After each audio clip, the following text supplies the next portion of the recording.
حضرت نبی رحمت صلی اللہ علیہ وآلہ وسلم کی سیرت پر مشتمل ایک کتاب لکھی گئی ہے عرب کا چاند، اور اس کا رائٹر ہے سوامی لکشمن پرشاد، انڈیا کا رہنے والا ہے۔ اس نے حضور کی سیرت پر 200-250 صفحات پر مشتمل کتاب لکھی۔ بچپن میں میری نظر سے بھی گزری، بڑے ذوق سے اس کو پڑھا تھا۔ سوامی لکشمن پرشاد سے انٹرویو کیا گیا کہ تو نے حضور کی سیرت پہ کتاب لکھی ہے، اتنا بڑا کام کیا، تو کلمہ پڑھ کے حضور کا غلام کیوں نہیں بن جاتا؟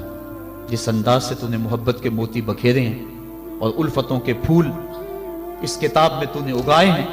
تو کیوں نہیں کلمہ پڑھ کے حضور کا غلام بن جاتا؟ تو لالو کا جواب سنیے،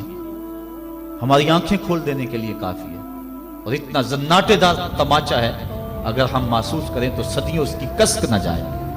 اگر نہ محسوس کریں تو وہ ایک گاڑی کے پیچھے لکھا تھا، عقل نہ ہو تو موجیں موجیں، لیکن اگر سمجھنے کی بات ہو تو اتنی بڑی تنبیہ ہے کہ پاؤں کے نیچے سے زمین نکل جاتی ہے، اور ہمیں اپنے وجود سے شرم آتی ہے، ہمارے جسم کا ایک ایک رواں پسینے سے شرابور ہو جاتا ہے۔ سوامی لکشمن پرشاد نے جواب دیا، کہا جب میں حضور کی سیرت لکھنے بیٹھا، بڑی بڑی امہات کتب سیرت کو پڑھا، اور اس کے نتیجے میں نے یہ کتاب تیار کی ہے۔ حضور کی سیرت کے روشن گوشے اور حضور کی زندگی کے درخشاں باب جب میں نے دیکھے تو یہ جذبہ میرے دل میں انگڑائیاں لینے لگا کہ میں دیر کیوں کرتا ہوں، حضور کا غلام کیوں نہیں بن جاتا۔ لیکن جب میں مسلمانوں کے کردار کو دیکھتا ہوں تو میں کہتا ہوں میں ہندو ہی ٹھیک ہوں۔ ہمارا کردار لوگوں کے ایمان کے راستے میں رکاوٹ بنا ہوا ہے۔ جب امریکہ کے خلاف نعرے لگ رہے تھے، ان نعرے لگانے والوں میں میں بھی شامل تھا، لیکن ایک بات میں نے کہی تھی، میں نے کہا آج ہم دنیا کی اس طاقت کے ساتھ ٹکر لینے کی بات تو کرتے ہیں، لیکن ہم نے کبھی اپنے کردار کو جھانک کر کے بھی دیکھا؟ جس بستی، جس شہر اور جس ملک کی حالت یہ ہے کہ واٹر کولر کے اوپر لگے ہوئے جو گلاس ہیں وہ بھی زنجیروں سے باندھے ہوئے ہوں، وہ قوم امریکہ جیسی قوم سے ٹکر نہیں کر سکتی ہے۔ مسجدوں کی لیٹرینوں کے گندے لوٹے بھی سنگلیوں سے باندھنے پڑے، جس قوم کا یہ کردار ہے، کیا وہ قوم پنپ سکتی ہے، جہان میں نشو و نما پا سکتی ہے؟ ہم تو اس قدر گراوٹ کا شکار ہیں، ہم اس قدر گرے ہوئے ہیں